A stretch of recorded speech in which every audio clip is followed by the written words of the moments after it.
Bonjour à tous.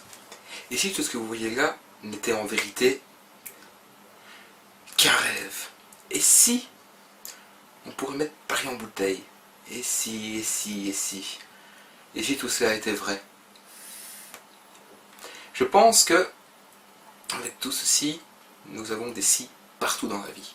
Autant au travail, qu'en outillage, parce qu'il y a des si bien sûr, mais il y en a aussi et surtout dans l'informatique. Et l'informatique, il y a une fonction très ennuyante mais superbe quand on la comprend. C'est la fonction si. C'est pourquoi je vais vous l'expliquer aujourd'hui. Alors voilà, donc pour commencer, donc je rappelle que c'est l'exercice 1 donc de la fonction si. Donc grossiste, oui. Paiement comptant, oui. Vente emportée, non. Taux de TVA, 21%. Et la marchandise hors taxe est de 1275,45 euros. Alors donc pour la remise 1, rien de bien compliqué. Donc sachant que les grossistes ont droit à 2%. Donc fonction si, on ouvre, voilà. Donc fonction si, alors dans le test, on va mettre, pour ça il faudra lire sa feuille, donc si c'est un grossiste, il aura droit à 2%. Donc il faut marquer B2, donc la case du grossiste est égale à, entre guillemets, attention, ne pas oublier comment on l'a écrit, donc dans mon cas c'est avec majuscule, oui, valeur si vrai. À ce moment-là, donc il faudra dire que les grossistes auront droit à une remise de 2%. Donc 2% fois la marchandise hors taxe. Et valeur si faux, eh bien, ils n'ont rien. Oups, désolé pour ceci. J'ai juste oublié mon guillemet pour fermer. Voilà, donc j'ai mon résultat, ma valeur ici. Voilà. Donc le grossiste aura une remise 1 de 25,51 €. Ok. Pour avoir le sous-total 1, ben, rien de compliqué. Égal sur le clavier, on choisit marchandise hors taxe, moins la remise 1. Enter. Voilà. On a notre sous-total 1. Maintenant, pour la remise 2, ben, rien de très simple non plus. Rien de très compliqué, pardon. Donc, toujours fonction si. Et là, petit changement, on va rajouter quelque chose. On va rajouter si. Pourquoi si? Parce que c'est un peu comme une suite au fait. Donc on fait une suite et pour éviter que les fonctions ne se mélangent, on va mettre si devant. De même que pour escompte, on mettra et pour le frais de port, on mettra ou. Donc, pour remise 2, si. Donc de là, on me dit que les grossistes ont droit à 5%. Donc si B2 toujours sera égal à oui, comme je l'ai dit. Et maintenant, il y a une deuxième condition, et si le sous-total 1 est supérieur à 500 €. Alors, donc pour suivre, on va mettre point virgule, parce qu'on va suivre la fonction. Donc, point virgule, sous-total 1 sera supérieur à 500. Voilà, et maintenant, on ferme la parenthèse. Encore, décidément. Allez, voilà. Donc, valeur, si vrai, eh bien, il aura droit à 5% fois toujours, mais cette fois-ci, le sous-total 1. Et la valeur, si faux, ben, il n'y aura rien du tout. Voilà, donc il aura droit à une remise de 62,05 €. Ok, voilà. Pour sous-total 2, ben, même chose que pour sous-total 1. Donc égal sous-total 1 moins la remise numéro 2. Voilà. Enter. Et voilà. On a donc pour l'instant ce qu'il a à payer. Maintenant, pour l'escompte. Alors, l'escompte, donc on lance la fonction si suivant. Et là, on va mettre et. Voilà.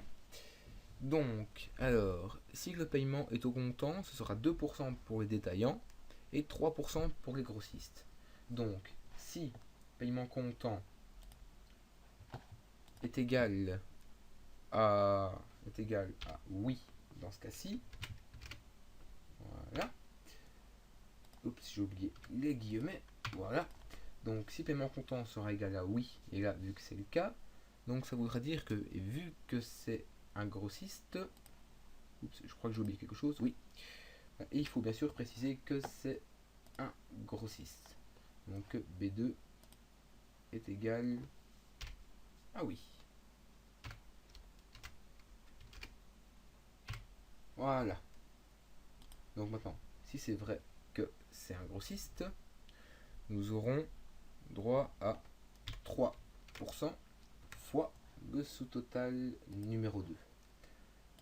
Et maintenant, si la valeur est fausse, il ne faut pas oublier qu'il y a toujours 2% pour détaillant, donc il y a une deuxième, donc c'est valeur s'il faut 2% fois le sous-total 1.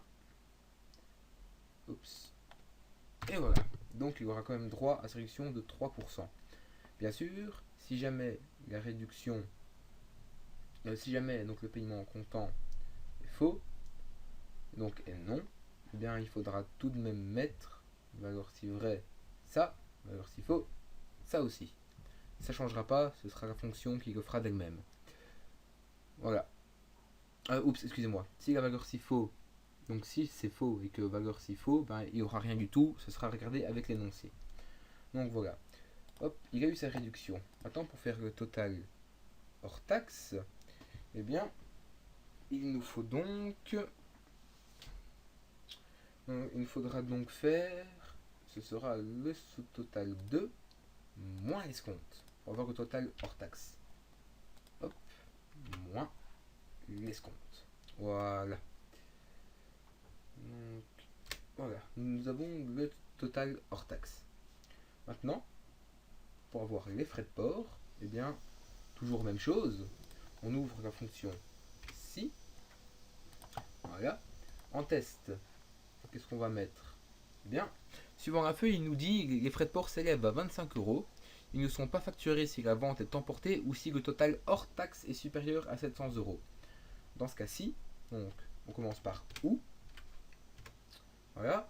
Pour vous repérer, attention, donc remise 2, ça ce sera et si le total 1 est supérieur à 500 euros. L'escompte, ce sera 2% pour les taillants et 3% pour les grossistes. Et pour les frais de port, ce sera...